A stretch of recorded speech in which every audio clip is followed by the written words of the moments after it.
Tomémonos un tinto y hablemos de pensiones. Buenas noches, abogado Oscar Darío. ¿Cómo va? Buenas noches, don Faber. Bien, hoy de nuevo con esta entrevista, hablando, tomando café y haciendo referencia a los temas pensionales. De hecho, una de las motivaciones para esta ocasión es hablar un poco sobre la producción de café que tenemos en Colombia y su vinculación en el mercado laboral. Me parece que es un producto bandera, muy importante en la economía colombiana y a partir de la cual se ha generado mano de obra calificada y no calificada, que vale la pena que nosotros resaltemos y que también miremos las posibilidades que tiene este sector económico en el tema de seguridad social. Muchísimas gracias. Un saludo para toda la gente que se conecta a través de las diferentes plataformas: Generación al Aire, Parche Pereirano, El Urbano, Café Digital, hoy desde Anrita Café Libro, ubicados en Santa Rosa de Cabal, un sitio supremamente lindo y hermoso, sobre todo porque compartes el café con los amigos, y hoy vamos a compartir un café y vamos a hablar de pensiones, y lo otro que puedes compartir un libro, juegos. Detrás de nosotros está el staff de producción, pero también hay mucha gente sentada aquí en Anrita Café Libro, y quisimos venir hoy a este sitio también porque estamos en el mes de la mujer. Sí, muy bien, sí, hay que resaltar la importancia que tiene la mujer hoy en día en la sociedad, sobre todo en el emprendimiento, en la actividad económica, no solamente la fortaleza, lo que representa nuestra sociedad en la formación de los hijos, pero hoy vemos que las mujeres hoy están en grandes cargos, realizan múltiples actividades en la vida social y económica del país. Quizá podríamos decir que las empresas tienen un gran crecimiento, para mí, por la intervención de la mujer en la actividad laboral del país. Y hoy en este café tenemos a nuestra dueña y fundadora, que se llama Ana Isabel Giraldo, y quisimos hacer un homenaje a ella viniendo a hacer hoy este programa que se llama Tomémonos un café y hablemos de pensiones. Bueno, tomémonos un café. Salud. Gracias. Y vamos a hablar y vamos a comenzar hablando de pensiones. Aquí vamos a tomar este delicioso café en esta hora de la tarde, 7:08 de la noche en Santa Rosa de Cabal. Vamos a comenzar hablando de hacer o no hacer la reforma pensional. A ver, mi punto de vista es el siguiente: no deberíamos hacer una reforma pensional. Considero que el gobierno, si pretende hacer una reforma pensional, la motivación es oscura. Aquí hay unos intereses del sistema financiero. Desde hace mucho rato se vienen haciendo reformas pensionales que realmente han beneficiado más a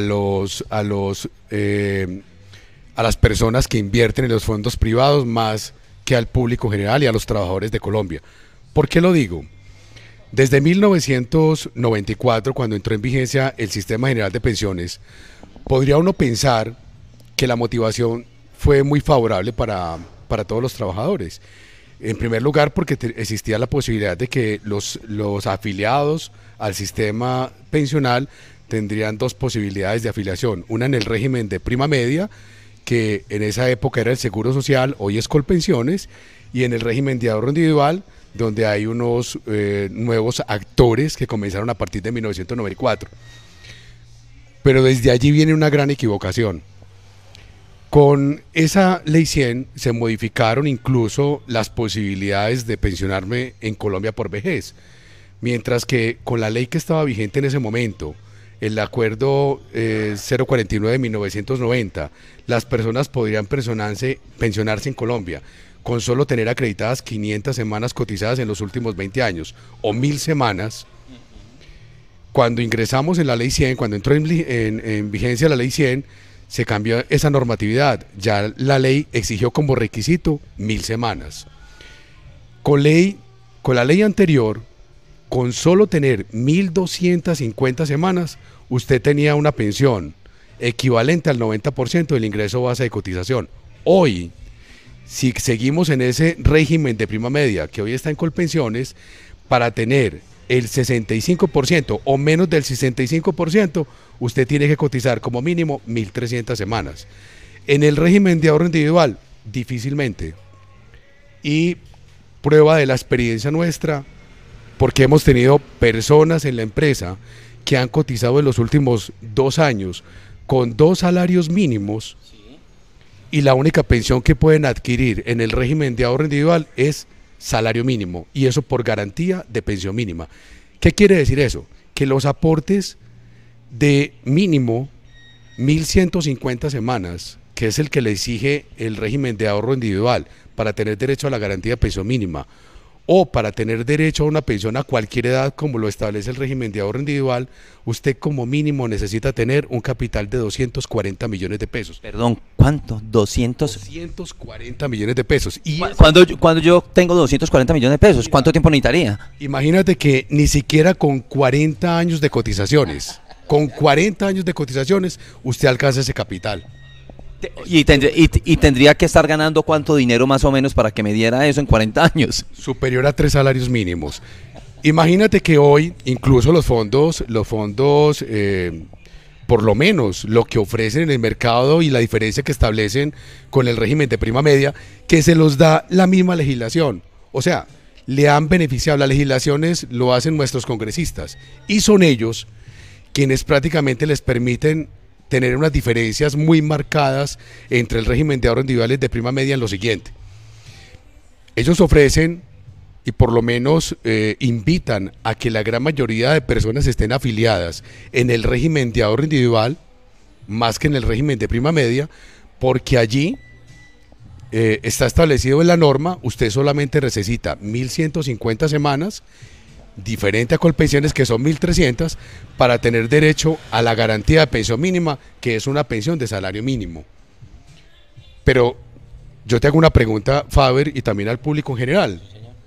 ¿Será que en Colombia, con el desempleo que tenemos hoy, es posible llegar a las 1.150 semanas, cuando hoy difícilmente después de tener 45 años de edad conseguimos empleo en Colombia?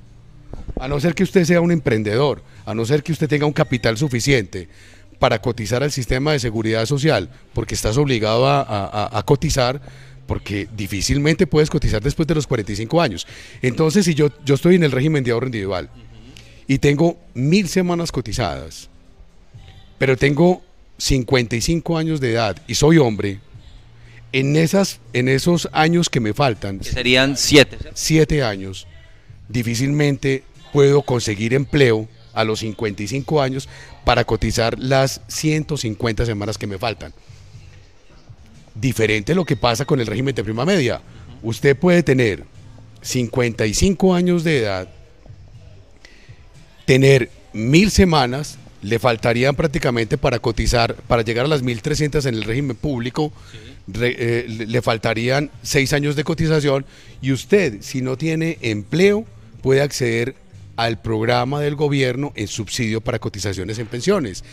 Colombia Mayor te puede subsidiar la cotización, tanto si eres un trabajador urbano o rural, o si tienes ciertas características de ese programa, pero vas a llegar más fácil a las 1.300 en una situación de desempleo como el que tenemos en Colombia, en el régimen de prima media, que en el régimen de ahorro individual. Me devuelvo un poquito, doctor, ahí.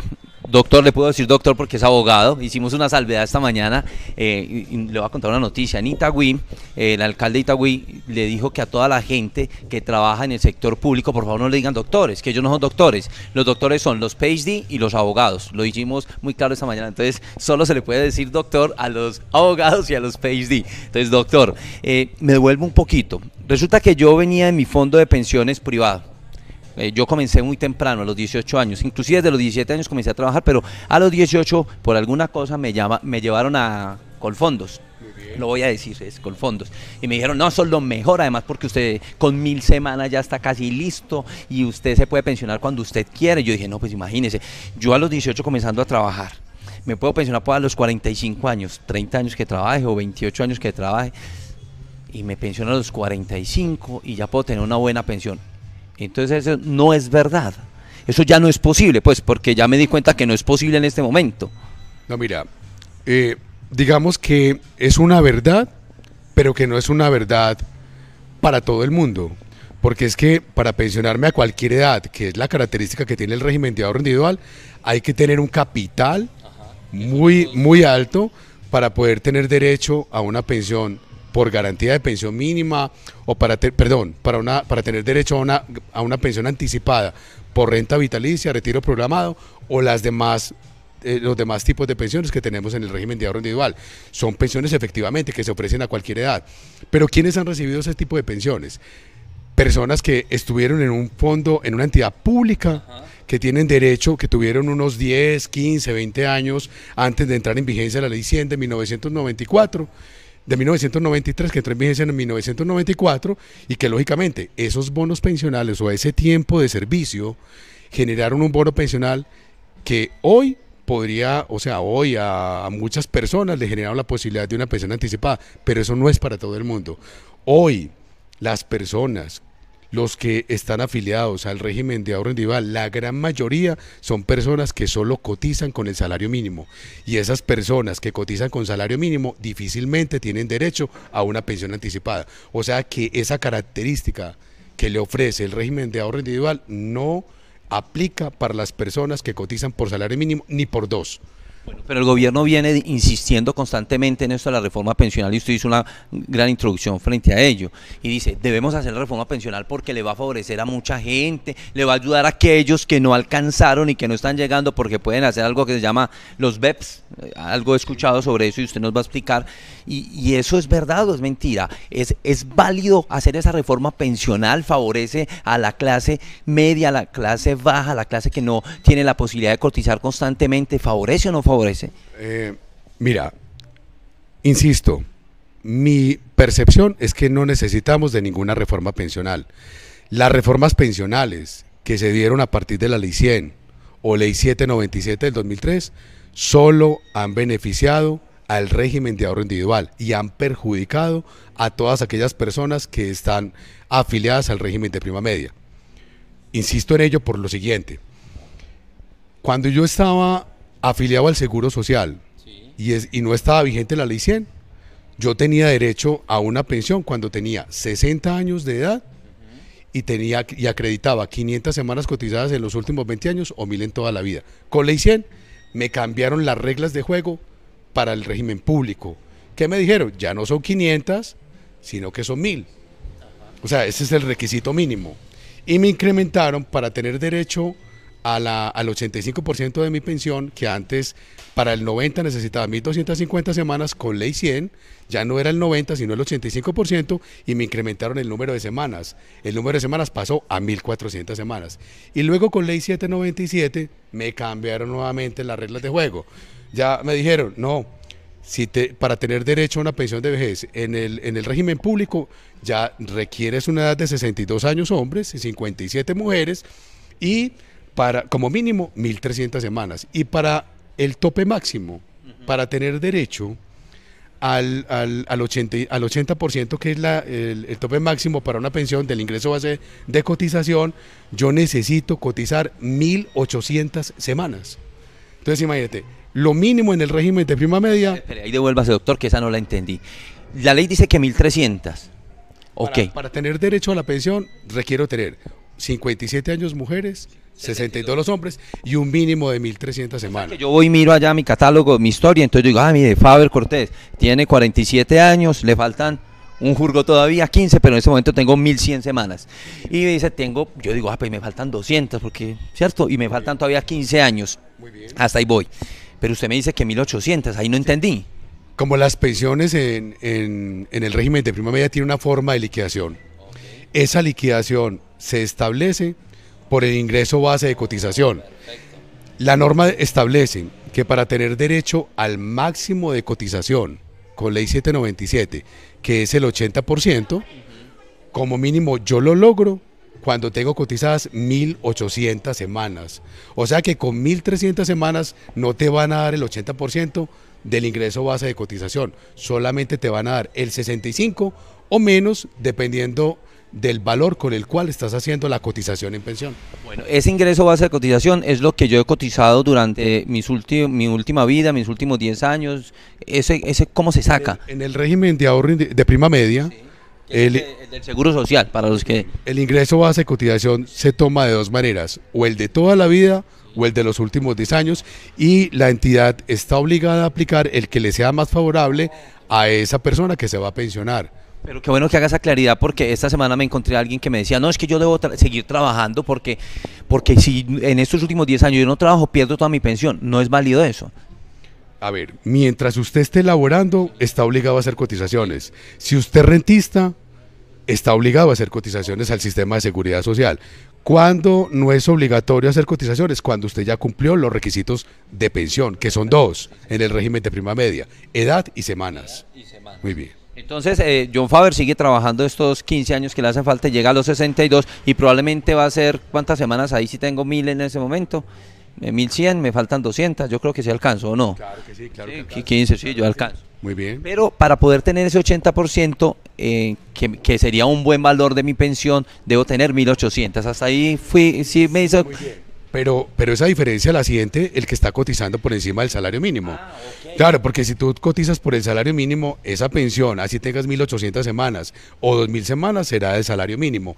Cuando usted cotiza al sistema, al régimen de prima media, y tu cotización es de 2, 3, 4 salarios mínimos en adelante, entonces allí ya aplica una tasa de reemplazo que a la medida que tengas más cotizaciones, tu pensión es mayor. Bueno, estamos hoy tomándonos un café, tomémonos un café y hablemos de pensiones, hoy con guía jurídica en pensiones desde Anrita Café Libro, 7:26 de la noche, aquí desde Santa Rosa de Cabal. Nos llovió, le cuento, este eje cafetero tiene esa característica, hace sol, llueve, y ahora en la noche está súper fresca. ¿Cómo le ha parecido Santa Rosa y el sitio donde estamos? Espectacular, me parece. Primero, el café es un café especial. Es un café que incluso nos motiva a hablar sobre el tema pensional, porque hoy estaba mirando algunas estadísticas y es muy preocupante lo que sucede en Colombia. El gran número de afiliados y cotizantes en Colombia se concentra en las grandes ciudades, donde tenemos industria. Pero este café no se cultiva en las grandes ciudades. Este café se cultiva en las veredas, en las zonas rurales. Y podemos observar que prácticamente las personas que están vinculadas a la actividad laboral en las zonas rurales no están cotizando. Entonces, ¿hasta qué punto este café que se vende en este sitio, que son cafés especiales, pueden generar mayores ingresos para el campesino en Colombia, que le permitan generar la posibilidad de afiliarse al sistema de seguridad social y obtener una pensión? Porque eso es lo que busca el sistema de seguridad social. El sistema de seguridad social lo que está buscando no es nada más ni nada menos que generar bienestar en la población. Y si yo estoy laborando, pues lógicamente que tengo el derecho a reclamar una prestación, como es en el tema de pensiones, o una pensión de vejez, de invalidez, o una pensión de sobrevivientes. Entonces, por eso cuando hablamos de una reforma pensional, si la reforma lo que está buscando es acabar con el régimen de prima media y generar la posibilidad de que todos los trabajadores en Colombia estén adscritos o afiliados única y exclusivamente al régimen de ahorro individual, me parece que es una gran equivocación que tiene el gobierno. Lo que tiene que hacer el gobierno es fomentar las afiliaciones de todas las personas que formal o informalmente están laborando en Colombia, porque es que si yo tengo un empleo informal y el Estado tiene la obligación de garantizarme la seguridad social, entonces el Estado tiene que generar políticas que permitan que un trabajador en Colombia, formal o informal, esté afiliado al sistema de seguridad social, no como usted me lo dijo ahora, con los famosos BEPS. Que los famosos BEPS es una política que tiene el gobierno de generar digamos, la costumbre en todas las personas de hacer ahorro. Pero dime, si tú no tienes para un ingreso, o sea, no tienes la posibilidad de un ingreso mínimo, si no estás afiliado al sistema de seguridad social, ¿qué posibilidades de ahorro tienes? ¿Cuál es la posibilidad de ahorro? Entonces lo que está generando el gobierno es generar una motivación para que la persona se afile a los BEPS, pero ¿quiénes son los que están administrando los BEPS?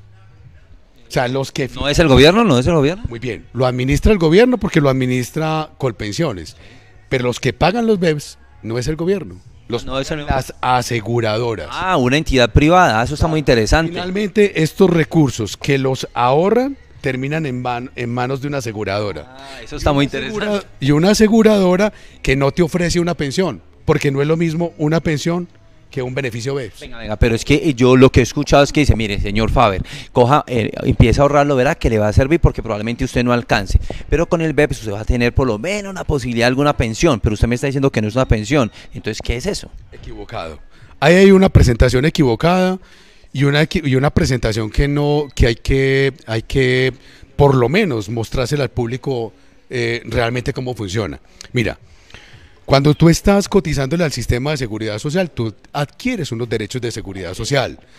¿Cuáles son los derechos de la seguridad social? La posibilidad de adquirir o una pensión de vejez, o una pensión de sobrevivientes, o una pensión de invalidez. Cada prestación tiene unos requisitos específicos. Entonces, lo hablábamos ahora. La de vejez, edad y semanas en cada sistema. La de invalidez y la de sobrevivientes, tanto en el régimen de ahorro individual como en el régimen de prima media, digamos que los requisitos son los mismos. ¿Cuáles son los requisitos para tener derecho a una pensión de invalidez? Que más adelante me gustaría hablar de ese tema. Sí, en las pensiones de invalidez hay unos requisitos y es que en el momento en que se estructure una pérdida de capacidad laboral que sea igual o superior al 50% y cumples el número de semanas en los últimos 3 años que está establecido en la norma vigente, que es la ley 860 del 2003, en esa norma se establece que si yo tengo una pérdida de mi capacidad laboral hoy, que me determina más del 50% de mi capacidad, de mi capacidad laboral como inhabilitada, tengo derecho a que el sistema me reconozca una pensión de invalidez si tengo cumplido 50 semanas en los últimos 3 años. Bueno, perfecto, eso que mucha gente no conoce. Yo sé que eso lo vamos a tratar después, doctor, y usted nos está haciendo una introducción de las 3 posibilidades que tengo. Uno la de vejez, otro la de invalidez, que es esta. Y otra la de sobrevivientes. En la de sobrevivientes es la misma, 50 semanas cotizadas en los 3 años anteriores a la fecha del siniestro, es decir, a la fecha de ese afiliado al sistema de seguridad social. Entonces, mira, si yo hoy tengo derecho a mi pensión de invalidez, me la reconocen, tengo 50 años y el sistema me reconoce la pensión de invalidez porque cumplí los requisitos y muero en 2 años, yo tengo un grupo familiar y en ese grupo familiar tengo esposa, tengo compañera o tengo padres que dependían económicamente de mí o hijos que dependen económicamente de mí y soy pensionado. Si muero, ellos, mi grupo familiar, tiene derecho a que esa pensión de invalidez se la reconozcan a ese grupo familiar que son beneficiarios según la norma. En los BEPS no. Si usted hoy tiene, el sistema le reconoce un BEPS, o sea, unos beneficios económicos periódicos que no se lo pagan cada mes, sino que se lo pagan cada 2 meses. Eso es algo como el Sisbén, pues yo no sé. ¿Se parece? Sí, porque a los del Sisbén le pagan cada 2 meses. Podríamos pensar que sí, pero tiene una connotación. Esto no es un subsidio. Okay. Esto es, aquí lo que te están pagando es una renta vitalicia. Recuerda, el programa lo maneja el gobierno, sí, a través de Colpensiones. Perfecto. Beneficios económicos periódicos. Y eso es una plata que yo voy dando. O sea, es un ahorro que cada año, que tiene un límite de ahorro y que cada año yo voy depositando en estos BEPS. Okay, yo puedo estar afiliado a cada sistema en el régimen de ahorro individual o en el régimen de prima media y estar adscrito a los BEPS. Muy bien. Ok, ya entendí. O sea, yo soy ejemplo ahora en Colfondos y puedo ir metiendo platica en los BEPS. Entonces, yo estoy en el régimen de prima media, para que lo entienda la gran mayoría de personas en Colombia. Muy bien, muy bien. Entonces, yo estoy en régimen de prima media, tengo 1000 semanas cotizadas, tengo 62 años de edad, pero desde hace 2 años yo me afilié a los BEPS. Entonces empecé a hacer ahorros a los BEPS porque en estos últimos 2 años yo no pude hacer cotizaciones. Pero como tenía trabajos informales, entonces cada mes yo iba y hacía unos ahorros a los BEPS y los ahorros ya llegaron los 62 años y el sistema me dice, venga, como usted ya cumplió 62 años, usted en este sistema no tiene derecho a la pensión de vejez. Pero como usted está adscrito a los BEPS, entonces usted puede optar por una pensión, entre comillas, que no es pensión, sino a una renta vitalicia que le va a generar estos BEPS. ¿Cómo lo va a generar esos BEPS, esa renta vitalicia? Entonces, esa indemnización que me va a entregar el régimen de prima media, porque no tengo derecho a la pensión de vejez. A usted le van a entregar una plática que usted tenía ya durante todo el tiempo que usted cotizó. Hasta ahí vamos bien. Más lo que, exacto, más lo que Todos los aportes que yo tengo acá me los van a pasar a los BEPS y lo van a unir, con los ahorros que yo tengo en los BEPS. Okay, perfecto. ¿Qué hace Colpensiones? Simplemente me conectan con una aseguradora que me va a ofrecer una renta vitalicia y que me la van a pagar por estos ahorros, me ofrecen una renta vitalicia. Sí. Y me la van a pagar cada 2 meses. Esa renta vitalicia no es una pensión, es una renta vitalicia. Bueno, ¿cómo hace? Un pago que se obliga esa aseguradora a realizarme por el resto de los días que yo viva, cada 2 meses en un valor específico. Cada 2 meses. Cada 2 meses. O sea que me parece mucho el CISBEN. Entonces, diferencias entre el que está pensionado y tiene su grupo familiar, sí, y diferencias entre el que tiene los BEPS y tiene su grupo familiar. Perfecto. Muy bien. Como este recibió una renta vitalicia. Que ese, en el caso suyo, ese era el caso suyo, aquí con los BEPS. Usted tenía ahorrado durante mucho tiempo, digamos que 100 millones de pesos, no, ¿sí? No hablemos porque en Colpensiones ese tipo de indemnizaciones son muy difíciles de lograr. Hablemos de lo normal. Sí. Por 1000 semanas te pueden estar entregando 10 millones de pesos en Colpensiones. ¿Cuánto? 10 millones de pesos. Por cada 50 semanas cotizadas, Colpensiones te está entregando, perdón, por cada 100 semanas cotizadas te entregan 1 millón de pesos. Recuerda, Colpensiones... Vuelva, doctor, por cada 100 semanas... 100 semanas cotizadas te entregan 1 millón de pesos. No. Pero, ¿cómo se calcula eso? Recuerda que lo que está haciendo Colpensiones es devolver el aporte. Sí, claro. Si yo hice cotizaciones antes del 94, los aportes no eran el 12% en pensión, era el 5%. Entonces, si a mí me devuelven el aporte de esa época, simplemente me devuelven el aporte y me lo indexan al valor presente. Claro, sí. Hoy la cotización es del 12%. ¿Qué hace Colpensiones? Me devuelve el 12% de hace 1 año, 2 años, sí, porque yo dejé cotizar según el ejemplo que teníamos, me lo devuelve pero indexado. O sea, si el aporte por un salario mínimo son, el 12% son 115 mil pesos, muy bien, 115 mil pesos, me devuelve Colpensiones de hace 2 años, 115 mil pesos, indexado, o sea que hoy equivale a 120, 130 mil. Imagínate cuánto es el aporte en 1 año, cuánto tengo yo ahorrado en 1 año, de 115 mil pesos, hoy. Entonces, 10 millones de pesos tenía por 1000 semanas cotizadas. Y en los BEPS yo tenía 800 mil pesos. Entonces, cogen estos 10, los unen a los 800. Casi que alcanza 11 milloncitos. Muy bien. Y la aseguradora me está diciendo, mire Oscar Darío, usted me va a entregar a mí los 11 millones de pesos. Además, no es el gobierno el que hay que hacer, sino una entidad privada. Yo me quedo con estos 11 millones de pesos y yo te voy a ofrecer cada 2 meses mientras tú vivas, por la expectativa de vida que hoy de los hombres son hasta los 79 años y las mujeres viven, según la última tabla de mortalidad, 79 años, me va a decir, mire, como esta es tu expectativa de vida, yo te voy a garantizar que te pago cada 2 meses 200 mil pesitos. Muy bien. ¿Cómo? Resulta que Oscar Darío acepta esos beneficios económicos, porque yo pude haberle dicho a Colpensiones, venga, entrégueme los 10 millones de pesos que yo los voy a invertir, pero también tengo una posibilidad, venga Colpensiones, yo no quiero ese dinero, lo voy a llevar a los BEPS, porque eso es lo que está ocurriendo, eso es lo que hace hoy Colpensiones, invitar a las personas para que no se queden con este dinero, sino que se lo entreguen a los BEPS. Doctor, pero eso forma parte ya de la reforma pensional, ¿eso ya está o qué? Esa es la política. Esa es la política, nos quieren llevar. Claro, lo que quiere el gobierno es convertir a Colpensiones. No, lo que quiere hacer el gobierno es convertir a Colpensiones en un administrador de los BEPS. Eso es lo que quiere el gobierno. Y por eso el gobierno insiste en que hay que hacer una reforma pensional. ¿Para qué? Para bajar la tasa de reemplazo, para incrementar la edad de pensión, para incrementar el requisito de semanas. Pero no cambia los requisitos en el régimen de ahorro individual. Por ejemplo, este requisito de las 1150 semanas no me lo cambia. Ese lo deja ahí quieto. Lo que quiere es que la gente... Me está obligando, y voy a hacer aquí un poco abogado del diablo, será, no, abogado de los fondos, entonces casi que me dice, pues yo pensaría, yo no me quiero ir para allá, yo me quedo acá, claro, pues es que aquí es mejor, claro, imagínese, son 1150. Si cambian los requisitos acá, si aquí me dice que para poderme para poder tener derecho a una pensión, yo necesito 1.500 semanas y aquí me dicen que para una pensión necesito 1.150. Claro, ¿qué voy a hacer? Prefiero, entonces me voy a afiliar. Eso es lo que quiere el gobierno.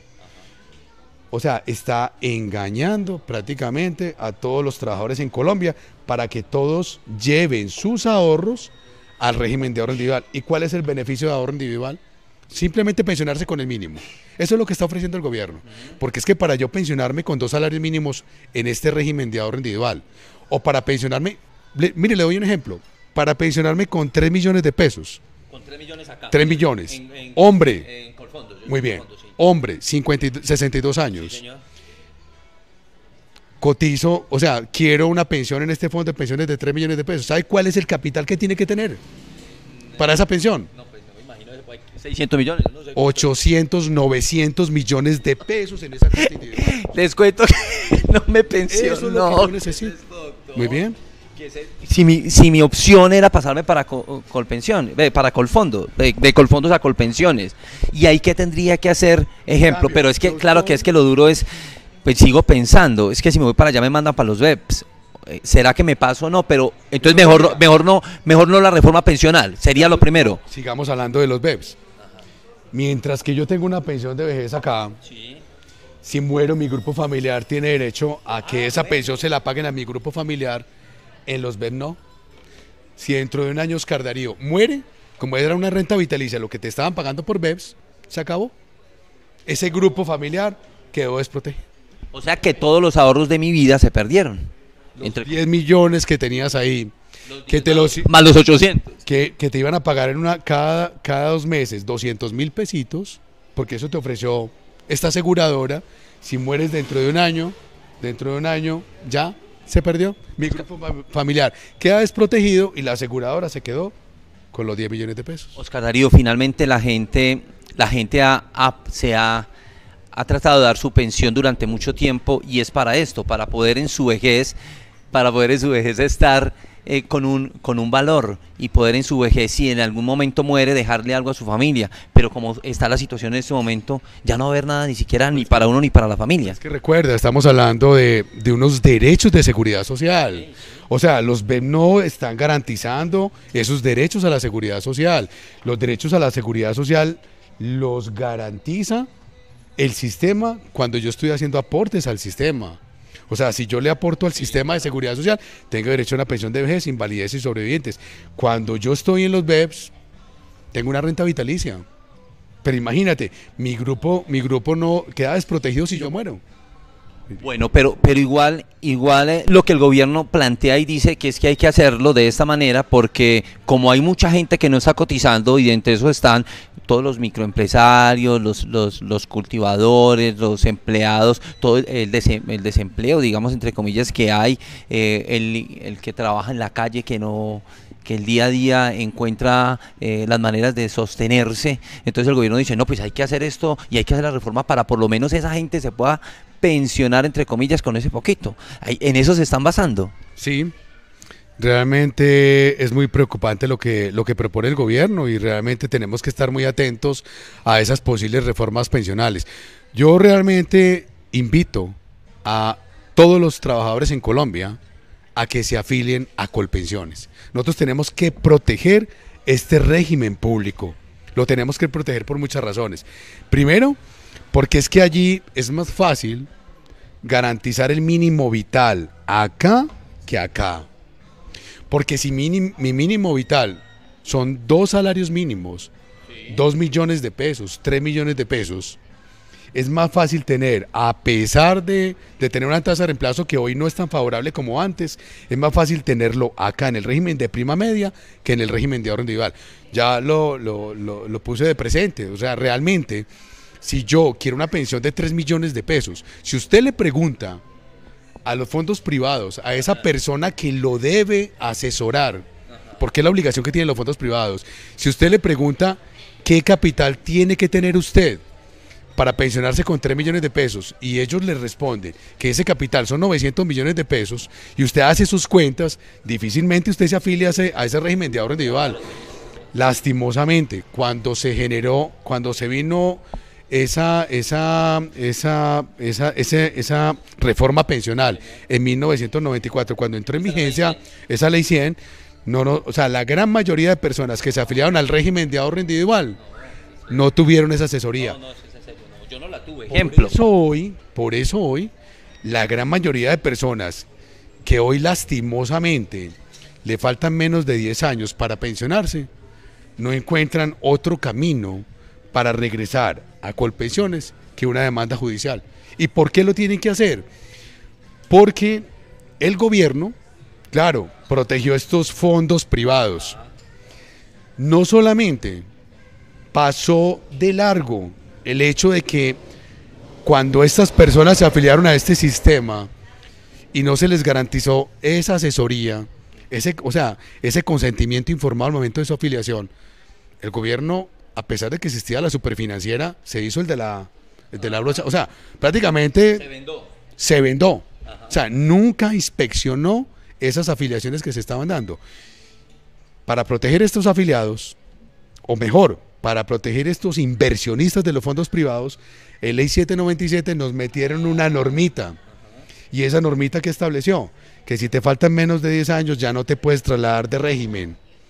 Mientras en la Ley 100 de 1993, usted cada 3 años se puede movilizar de un régimen a otro y no existía ninguna restricción en los últimos 10 años, con Ley 797, con el supuesto protección de estos recursos, dijeron no, vamos a evitar que esta gente que está en el régimen de ahorro individual, que se está dando cuenta que fueron engañados o que sus pensiones realmente no eran lo que ellos creían, entonces para evitar que ellos se trasladen, vamos a restringirles esa posibilidad. Apretémoslo. Bueno, pero si alguien se quiere pasar en ese momento de un fondo privado a la prima media, he aprendido, ¿sí estoy bien? Prima media. Ojo, estamos hoy con Guía Jurídica en Pensiones, estamos aprendiendo muchísimo y estamos desde Amrita Café Libro, aquí un espacio fabuloso en Santa Rosa de Cabal. He aprendido bastante, entonces estoy en prima individual, voy para prima media, ahorro individual, voy para prima media. Si alguien se quiere pasar en este momento, ¿qué debe hacer? ¿Cómo los podemos asesorar? Lo primero que hay que hacer es mirar su historia laboral. Si yo llevo más de 5 años cotizados al régimen de ahorro individual, o sea, a un fondo privado. A un fondo privado, muy bien. Y me faltan más de 10 años para pensionarme, o sea, tengo 40 años. O para los hombres, por ejemplo, tengo 51 años. Si la edad en el régimen de prima media son 52, si tengo 51, de inmediato, trasládese. Pero resulta, doctor, que yo no sabía eso. Y yo ya tengo 53 y no, yo no sabía eso, nunca me lo explicaron, nunca del fondo me llamaron, nunca me dijeron nada. ¿Qué pasa conmigo? ¿Me tengo que quedar acá entonces? Una posibilidad que tienen esas personas que ya están en ese rango, o sea, ya están en esos últimos 10 años de cotización, la posibilidad de trasladarse es a través de una demanda judicial, siempre y cuando demuestre que en el momento en que se afilió a este régimen no tuvo una información adecuada, o sea, no le explicaron cuáles eran las características de este régimen, qué diferencias existían entre el régimen de ahorro individual y el régimen de prima media, cuáles eran los perjuicios que usted iba a tener al llegar a la edad de pensión. Nunca le explicaron cuál era el requisito de capital que tenía que tener para una pensión anticipada. Claro, a la gente le dijo, usted tiene derecho a una pensión anticipada, sí, claro. Pero ¿en qué condiciones? Fue lo que me dijeron a mí. ¿En qué condiciones tiene usted derecho a esa pensión? ¿Cómo compruebo eso? Muy bien, eso lo comprueba, lógicamente, si el fondo de pensiones tiene cómo demostrar que efectivamente lo asesoró, le hizo las proyecciones correctamente, le advirtió que usted perdía régimen de transición, que perdía unos beneficios si se trasladaba para acá. Si le explica, si ellos tienen cómo demostrar eso, vas a perder esa posibilidad judicialmente. Pero si el fondo de pensiones no tiene cómo demostrar que lo asesoró correctamente, lógicamente que un juez de la República en ese proceso judicial, lo más seguro es que va a declarar la ineficacia de esta afiliación. Pero hay guía jurídica en pensiones, ¿me puede ayudar? Claro, bienvenidos todas las personas a nuestra empresa Guía Jurídica en Pensiones que estén en esa condición hoy. Nosotros tenemos la experiencia en ese trámite judicial en todo el país desde el año 2010.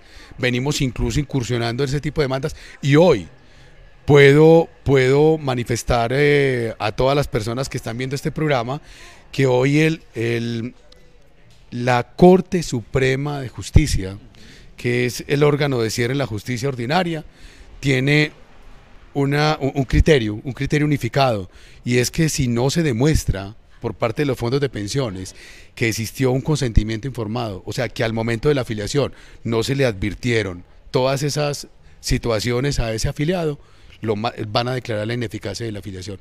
Esa es la jurisprudencia que tenemos hoy vigente en toda Colombia en la Corte Suprema de Justicia. Lógicamente que esa posición no está para todo el país, pero sí para la gran mayoría de colombianos. Bueno, me dieron por acá el número del WhatsApp de ustedes, 310-320-9126. Me dice la doctora Alejandra si estoy bien, si es ese. Bueno, perfecto. Y como estamos en Anrita Café Libro, ¿usted qué libros lee, Darío? Oscar Darío. Me encanta hacer lectura de libros que me inviten, por ejemplo, a la innovación o al emprendimiento.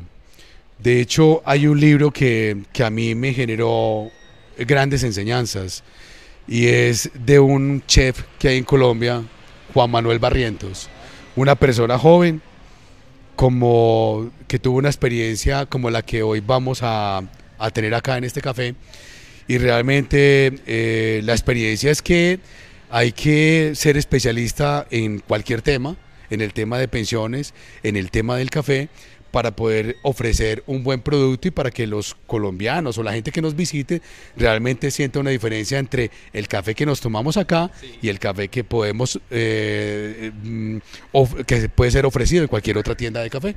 Bueno, entonces nos vamos a que nos preparen un delicioso café de origen, allí con Ana Isabel Giraldo en otro sitio de Anrita Café Libro. Vamos con ellos y en un momento seguimos aquí tomándonos un café y hablando de pensiones con guía jurídica en pensiones.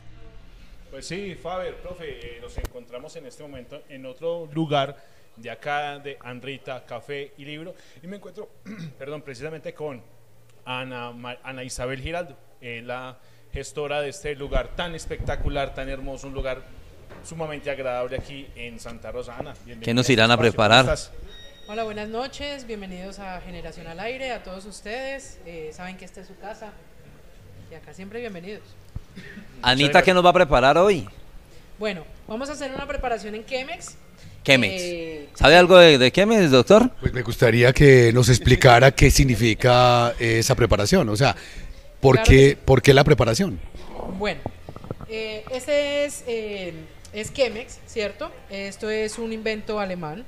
Esto fue inventado en el año de 1941 por Peter Schumburg. Como ustedes pueden ver, es un elemento muy bonito. Incluso este elemento está exhibido en Nueva York como una de los inventos más lindos del siglo XX. Entonces, ¿qué vamos a obtener de esta preparación? Esta preparación nos va a dar una bebida que es muy ligera, pero muy, muy, muy deliciosa. Por su filtro de papel, que es entre un 20 y un 30% más grueso, lo que hace retener en él más los aceites y los ácidos, entonces nos va a dar una bebida más dulce. Más dulce. Exacto. Ok, perfecto. Y el Chemex nos hace una bebida mucho más dulce. Bueno, ¿y el café de dónde viene? Ana, cuéntanos algo del café. Claro que sí. El café que vamos a preparar es un castillo, es de un resguardo indígena, San Lorenzo. Ellos están ubicados acá en Río Sucio, en Caldas. Ellos son una comunidad que cultivan su café orgánicamente. Entonces, digamos que es un café, aparte de ser especial, de ser un origen, tiene ese proceso orgánico que lo hace tener un poco más de valor, ¿sí? De hecho, estando acá al lado de Ana, el aroma que sienta la molienda es muy intenso, es muy fuerte, es un aroma muy penetrante, pero a la vez sumamente agradable, que se queda muy bien en la nariz. Bueno, lo que estás sintiendo acá se llama fragancia. Esos son varios fragancia. Etapas. Cuando tú mueles el café, bueno, eso es algo, nosotros todo el café lo tenemos en grano. ¿Para qué?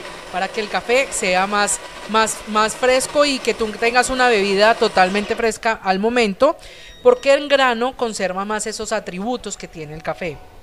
Entonces, en seco se llama fragancia. Ajá.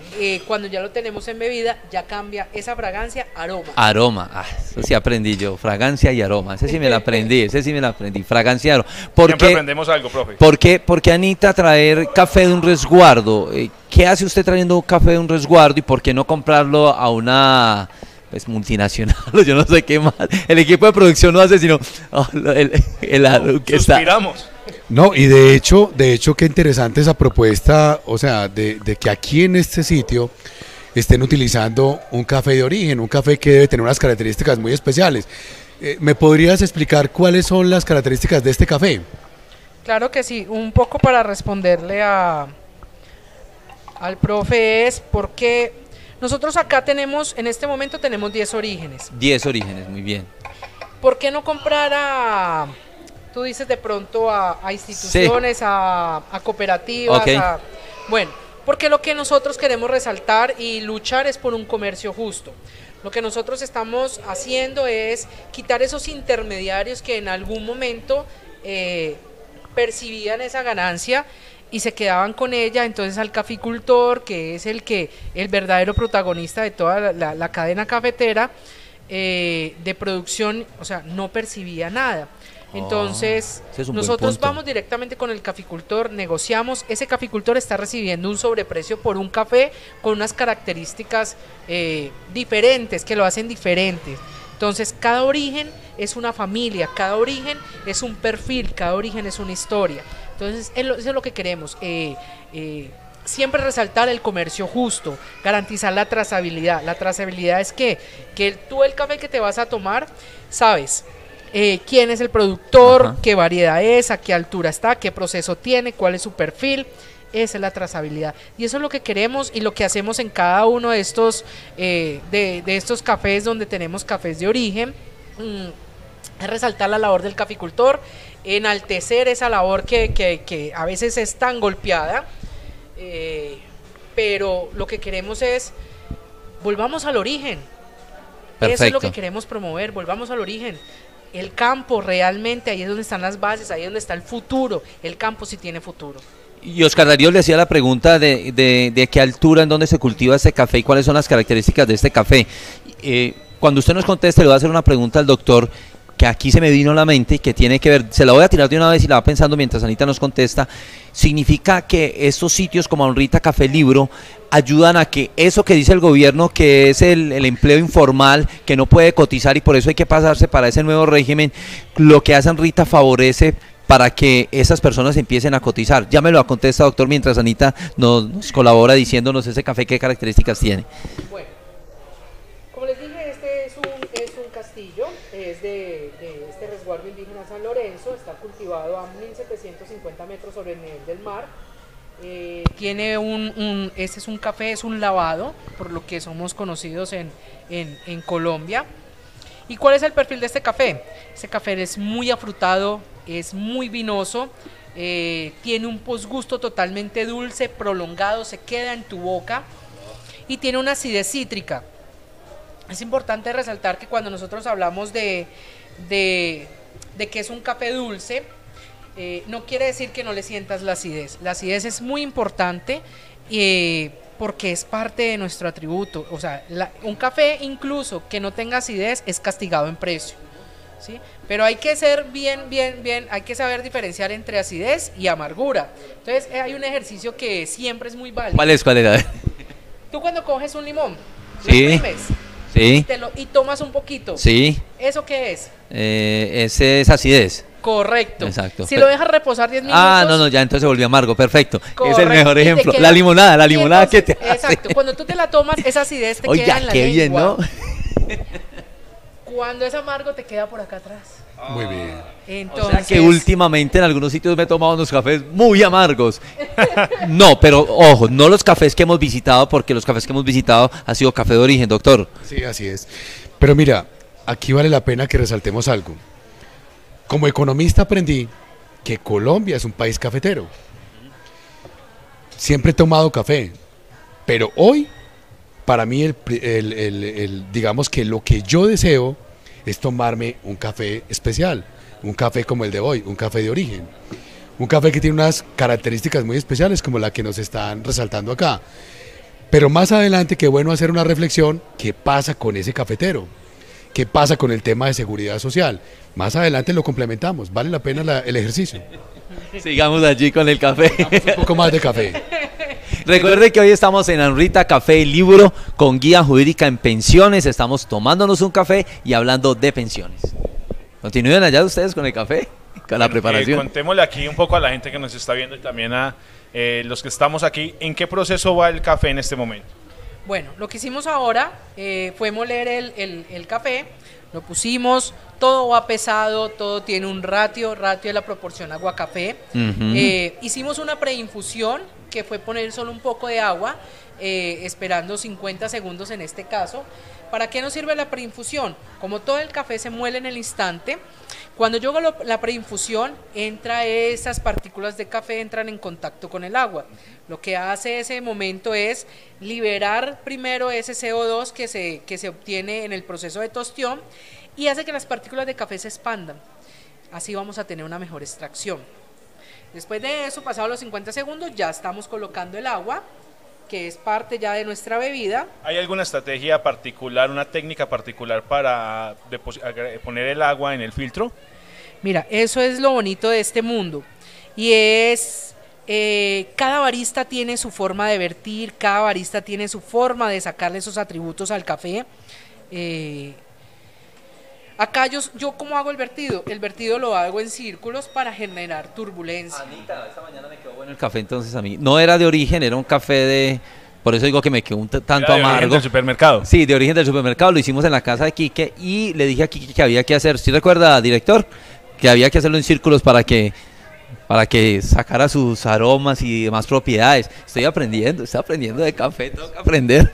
A todos, porque siempre en nuestras casas siempre se habló de que lo tomábamos, era la pasilla, o sea, incluso explíqueme eso, porque siempre nos dijeron que nos tomábamos un café que realmente no era café, o que era la basura prácticamente, o no tenía... Sí, que nos dejaban el producto de mala calidad y lo bueno lo exportaban. Mire, muy bien. Sigamos preparando ese café.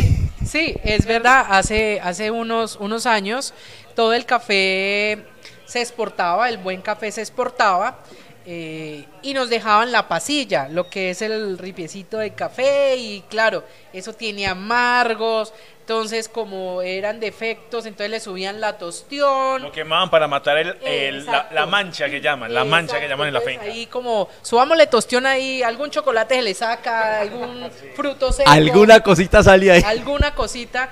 Entonces, por eso es que le teníamos que echar azúcar al café, porque es un café, es intomable, correcto. Por eso este tipo de cafés, hay veces cuando nosotros lo servimos, porque estamos en eso es parte de nuestra labor cada día, culturizar, ¿sí? Dicen, ay, me regala azúcar. Entonces uno dice, venga, hagamos una cosa, azúcar hay, pero ¿por qué no se toma la molestia? Sí. Pruébelo. Si necesita azúcar, yo se lo traigo. Pero primero pruébelo a ver si realmente necesita azúcar. Entonces es bueno el ejercicio porque mucha gente dice, no, así está bien.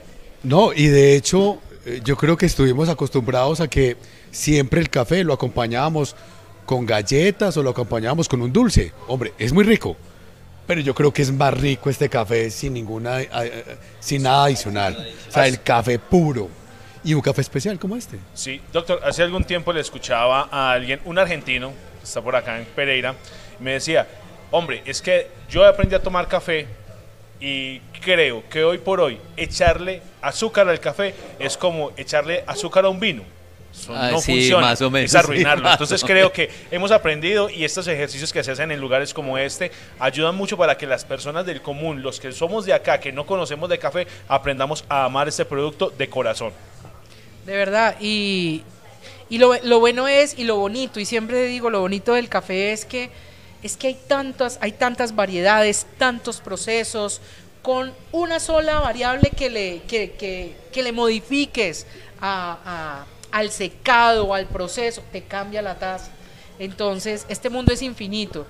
Y por eso es bueno que la persona conozca, bueno, ahí están los lavados, están los naturales, están los honey, ya Honey tiene pues Honey, sí. diferentes... Delicioso. sí, Honey son es muy delicioso. ricos porque son enmielados. Son deliciosos. Entonces, llegar al punto, por ejemplo, con los caficultores de experimentar. Ahorita precisamente tenemos a un café ahí que está para tostar, que es semilavado. Entonces es un café que durante 48 horas claro. se le hizo proceso de natural, o sea, se puso a secar con la cascarita y después de los 48 horas se sacó la cascarita y se le hizo otros 48 horas de proceso Honey. O sea que todavía sigue ahí todavía está el mucílago, sí. la babita. La babita. Sí. Y ya después de eso se lavó. Y ahí está esa belleza, está ahí empacadita para tostar. O sea, esto es maravilloso. Este mundo es de Pero verdad. mira, como economista, todos en Colombia, desde la persona que no tiene trabajo o el que está laborando en Colombia, deberíamos de tener presente que este tipo de café tenemos la posibilidad de tomarlo. Y tomarlo no solamente con una buena calidad, sino a un buen precio. Sí. Cuando usted sale del país y se va para lugares que venden café, usted en otro país paga $3 por una taza de café. Y estos cafés especiales, si bien no pagas 500 pesos como el que te venden en la calle, con unas características específicas tan especial, con tan buena preparación, el precio es totalmente distinto. Sí. Y no solamente te estás tomando un café, sino que estás aprendiendo de café. Es que el emprendimiento que tenemos acá, no solamente es que te están ofreciendo una taza de café, te están enseñando a tomar un buen café, a tener la experiencia de cómo se prepara un buen café. Sí.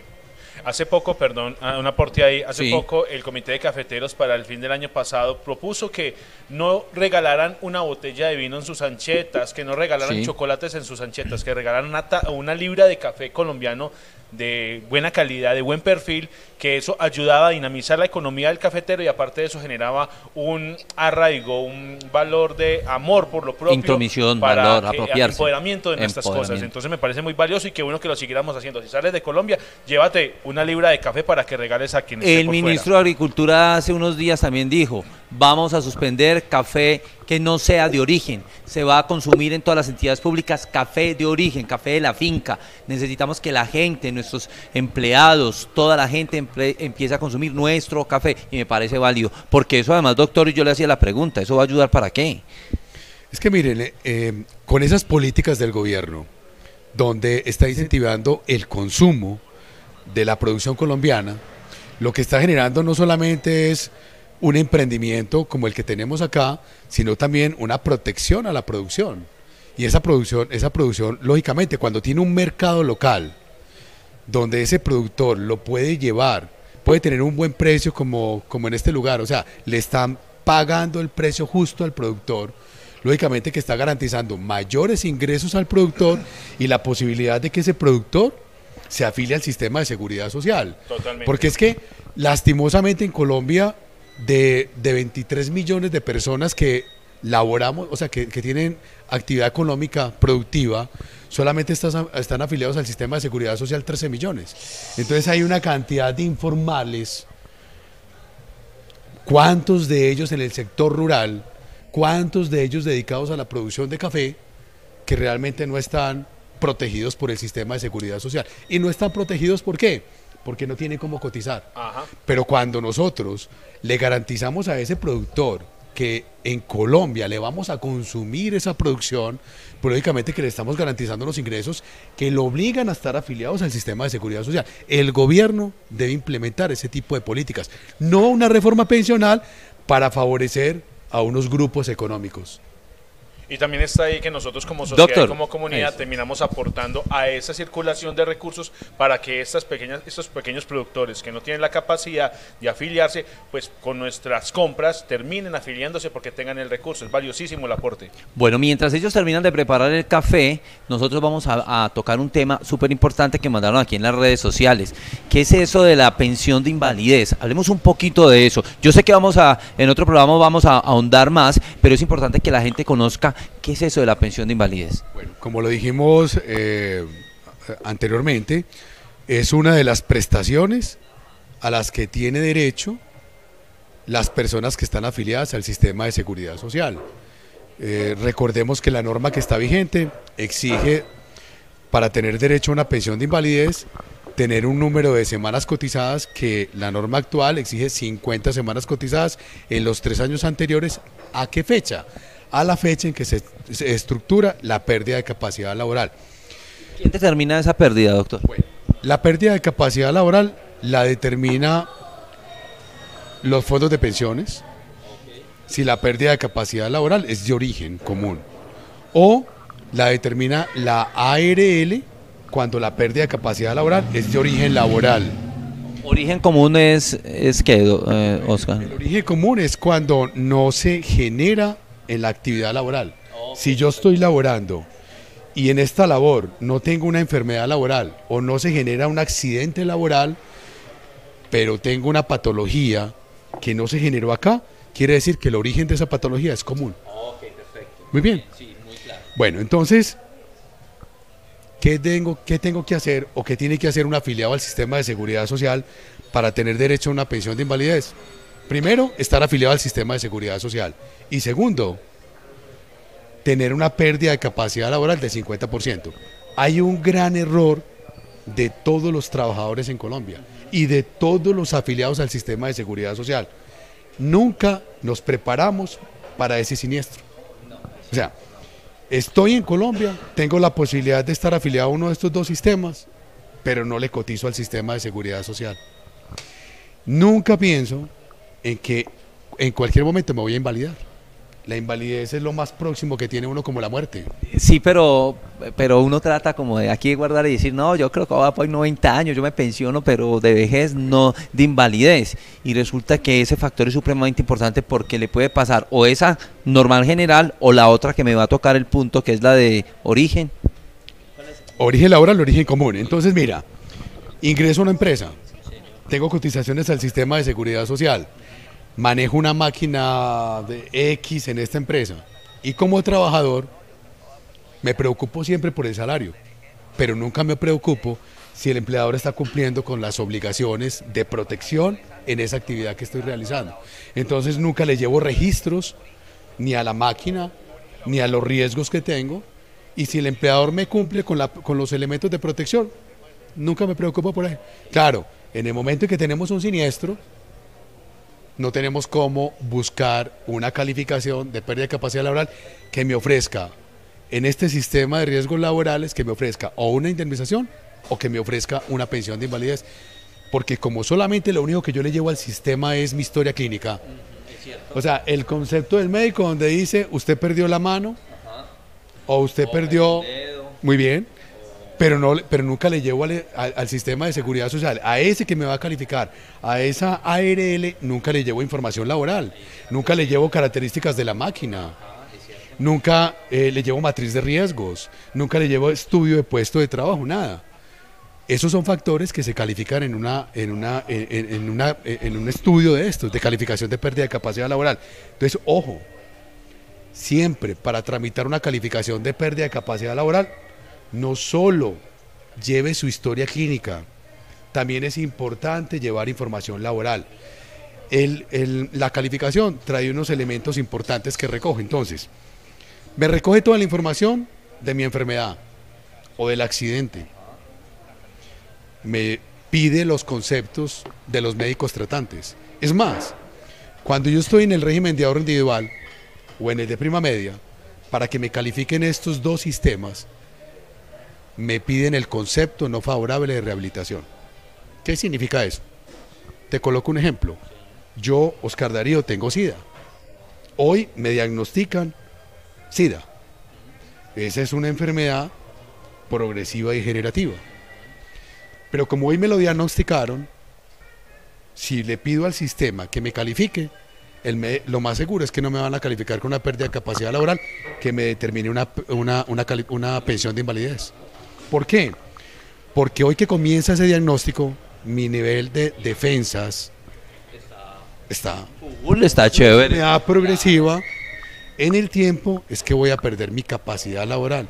Y esa es una enfermedad que si bien se diagnostica hoy, mi capacidad laboral se pierde con el tiempo. Listo. Así ocurre con enfermedades cardiovasculares, que generan un diagnóstico hoy, pero que en la medida en que va pasando el tiempo, se va clasificando de una manera distinta. Entonces, cuando yo voy donde el calificador y no le llevo, o sea, si bien tengo una historia clínica, pero si no tengo el concepto no favorable de rehabilitación o la mejoría médica máxima que me lo da la historia clínica, el sistema no me califica. El sistema califica cuando hay secuelas. Ejemplo, usted tiene un problema visual. Sí, claro. Pero así tenga el problema visual, si usted puede corregir ese problema visual, el sistema no te va a calificar. El sistema te califica cuando pierdes la visión. O sea, cuando tú tienes una merma en tu visión, el sistema califica. Y para eso el oftalmólogo tiene que determinar, mire, este señor... No hay nada que hacer. Muy bien. O sea, aquí este señor perdió la visión. Cuando se llega a ese momento, el sistema inmediatamente te abre las puertas para una calificación de pérdida de capacidad laboral. Oiga, doctor, esto es un tema supremamente álgido, interesante y muy complejo. Eso no es tan simple. Esto nos va a llevar como 2 o 3 programas a hablar solo de eso. No es lo mismo una calificación de pérdida de capacidad cuando hay un accidente, cuando hay una pérdida de capacidad laboral porque perdí la mano, a una enfermedad laboral. Es totalmente distinto. Entonces, ¿qué pasa? Primer limitación para las personas que piden una calificación: concepto no favorable de rehabilitación. Segundo, cuando ya estás en un proceso de calificación, en ese proceso de calificación, recomendación, tienes que llevar historia clínica y la historia laboral, porque el sistema, califica la pérdida de capacidad laboral. Entonces, si yo soy un conductor y tengo problemas visuales, no solamente me van a calificar las deficiencias por ese problema visual, sino que adicionalmente me va a limitar para conducir el vehículo. Por supuesto. Entonces eso va a generar una calificación en el rol laboral. Es cierto, sí, señor. El rol laboral en la calificación tiene un componente del 25%, mientras las deficiencias tienen un componente del 50%, el rol laboral tiene el 25%.